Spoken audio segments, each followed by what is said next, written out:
దేవుని పరిశుద్ధ నామమునకు మహిమ కలుగునుగాక. ప్రియులారా, ప్రభు నామన మీ అందరికీ వందనములు. దేవుని వాక్యము ధ్యానందాము.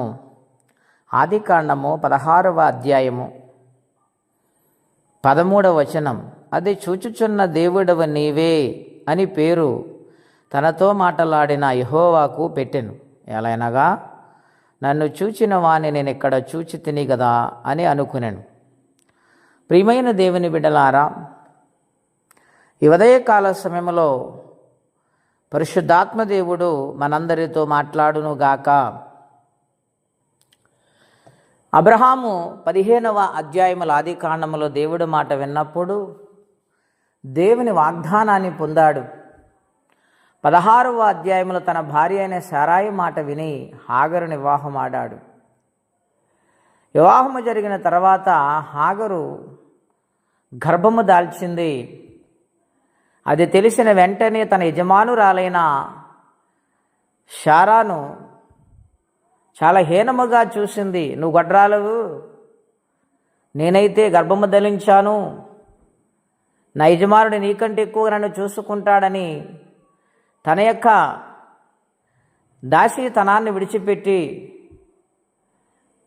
తన యజమానురాలు ప్రేమను నిర్లక్ష్యము చేసి ఆమె ఉండగా శారా చాలా బాధపడింది.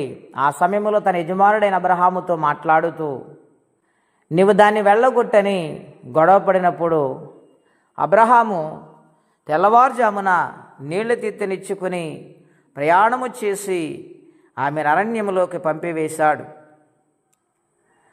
అయితే దేవుని బిడ్డలారా, ఆమె అరణ్యంలో ఉన్నది, ఆయన తిరిగి వచ్చేశాడు. ఆదికాండం 16వ అధ్యాయము 8వ వచనం మనం చూస్తే, శారాయి దాసి అయిన హాగరు ఎక్కడ నుండి వచ్చితివి, ఎక్కడికి వెళ్ళొచ్చున్నావు అడిగినందుకు అది నా యజమానురైన శారాయి యొద్ద నుండి పారిపోవచ్చున్నాను. అప్పుడు యెహోవా దూత నీ యజమానురాలు యొద్దకు తిరిగి వెళ్ళి ఆమె చేతి క్రింద అణిగి ఉండమని దానితో చెప్పాను. ప్రియమైన దేవుని బిడ్డలారా, ఎప్పుడైతే తన దూరముగా వెళ్ళిపోయిందో చాలా విసుగు చెందింది. బాధపడుతున్న సమయంలో తన వేదనను చూసిన దేవుడు తన దూతను పంపించి హాగరుతో మాట్లాడినట్టుగా లేఖనాల్లో మనం చూస్తూ ఉన్నాం. అయితే దేవుని దూత చెబుతూ ఉన్నాడు, నీ యజమాని దగ్గరకు వెళ్ళి ఆమె క్రింద అణిగిమణిగి ఉండు, నీవు గర్భము దాల్చావు గనుక నీ సంతానమును విస్తారముగా నేను ఆశీర్వదిస్తాను. అందరి చేతులు అతనికి, అతని చేతులు అందరికీ వ్యతిరేకముగా ఉంటాయి.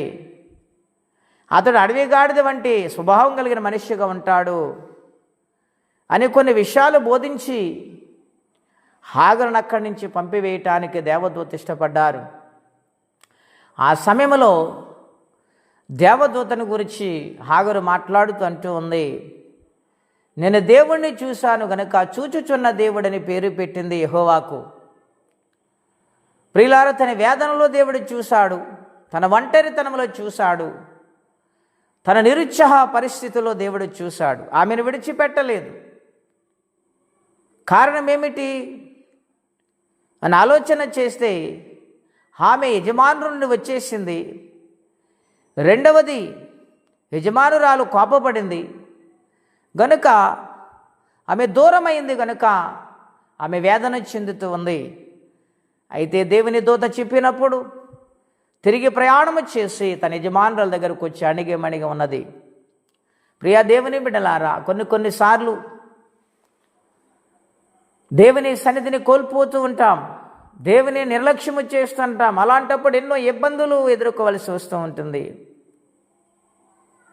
దేవుడు తన ప్రేమ కొలది ప్రతి ఒక్కరిని కాపాడే దేవుడై ఉన్నారు. ఈ దినాన వాక్యం వింటున్న మనందరినీ దేవుడు కాపాడుతూ ఉన్నారు. ఏ కష్టములున్నా, ఏ ఇబ్బందులు ఎదురవుతున్నా, అయ్యో ఎందుకు ఈ బ్రతుక నిరుత్సాహపడిపోతున్నా ఆయన విడిచిపెట్టే దేవుడు కాదండి. తగిన సమయంలో ఆయన బలిష్టమైన చేతి క్రింద దీన మనస్కులై ఉండగలిగితే ఆయన జ్ఞాపకము చేసుకొని ప్రతి సమస్యను విడిపిస్తారు. ఆయన చూచే దేవుడండి. ఆయన విడిచిపెట్టే దేవుడు కాదు, ఆయన మాట్లాడే దేవుడు, ఆయన అర్థం చేసుకునే దేవుడు. యెషయా గ్రంథం 38వ అధ్యాయం మనం చూస్తే హిజ్కియా కనపడతాడు. ఆయన ఎంతో కన్నీరు కార్చినట్లుగా, కన్నీరు ప్రార్థన చేసినట్లుగా మనం అక్కడ చూస్తాం. అది దేవుడు చూశారు. తన ఇల్లును చక్కని పెట్టుకోమన్నప్పుడు, ప్రవక్త వచ్చి యెషయా మాట్లాడినప్పుడు ఆయన గోడ తట్టుకు తిరిగి ఎంతో ప్రార్థన చేశాడు. తన వేదన దేవుని చెప్పుకున్నాడు గనుక తన కన్నీళ్లు విడిచుట దేవుడు చూశారు. ఓ ప్రియమైన దేవుని బిడ్డ, ఏ విషయంలో నువ్వు కన్నీరు కారుస్తున్నావు? ఏ విషయాలలో నువ్వు కృంగిపోతున్నావు? ఆయన చూసే దేవుడై ఉన్నాడు. ఆయన విడిచిపెట్టే దేవుడు కాదు. నీ యథార్థమైన కన్నీరు ఆయన చూడాలి. కల్మషము లేని ప్రార్థన ఆయన ఆలకించాలి. పరిశుద్ధతనైన చూడాలి.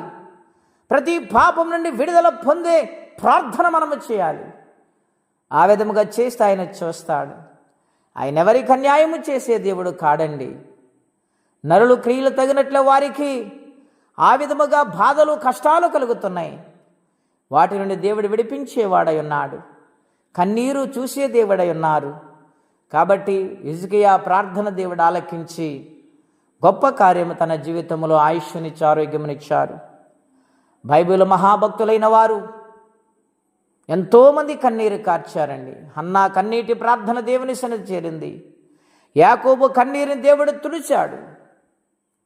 దేవుని బిడ్డలారా, మన జీవితాల్లో కార్చిన కన్నీరు దేవుడు తుడవడా? ఆలోచన చేయమని ప్రభు పేరిట మనవి చేస్తూ ఉన్నాను. యోహాను సువార్త 11వ అధ్యాయంలో మరియా మార్తముల విషయములో, లాజరు విషయములో దేవుడు కన్నీళ్లు కార్చినని వ్రాయబడింది. ఆయన ఆత్మలో మూలుగాడు. ఎంత ప్రేమ కలిగిన దేవుడు ఆయన!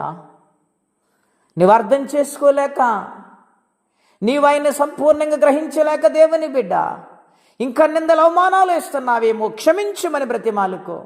కన్నీళ్లతో ఆయన పాదాల కడుగు. ఆయన ప్రేమతో చలించే దేవుడు కనుక కన్నీటి ప్రార్థన ఆయన ఆలకిస్తాడు. ఏ సమస్యలో ఉండి నువ్వు కన్నీరు కారుస్తున్నావో ఆ ప్రార్థన దేవుడు ఆలకించునుగాక. ఆ సమస్య నుండి దేవుడు విడిపించునుగాక. తన కృపచేతను నింపునుగాక. ఈ శోధనలన్నీ దేవుడు తొలగించునుగాక. నీకు సహాయమైన పంపించునుగాక. ఈ దినమ దేవుడు దీవించునుగాక. ప్రార్థనండి. అత్యంత కృపగలిగిన దేవా, మహోన్నతమైన మీ నామము కొరకై వందనములు, స్తోత్రాలు. నాయన కన్నీటిని చూసే దేవుడవు. నాయన విడిచిపెట్టి వెళ్ళే దేవుడే మాత్రము కాదు నాయన. నీకు అందును బట్టి కృతజ్ఞతాస్తుతులు నాయన. ఆగరు కన్నీరు తుడిచిన దేవుడవు నాయన. తండ్రి నాయన, హిజ్కియా కన్నీరు తుడిచిన దేవుడు, అన్నా కన్నీరు తుడిచిన దేవుడు నాయన. నాయన నీ పాదాల పట్టుకుని బ్రతిమాలుకు మా సమస్య నుండి మమ్మల్ని విడిపించి నీ సహాయం ఆదుకొని, ఎవరి కష్టములో కన్నీళ్లలో ఇబ్బందుల్లో ఉన్నారో వారికి సహాయం చేయమని, నీ రాజ్యమునకు అందరిని వారసులుగా మార్చమని, దినమంతా కాపాడమని యేసయ్య పుణ్యనామములో ప్రార్థించి అడిగి పుణ్యనాము తండ్రి. ఆమెన్. దేవుడు దీవించునుగాక. ఆమెన్.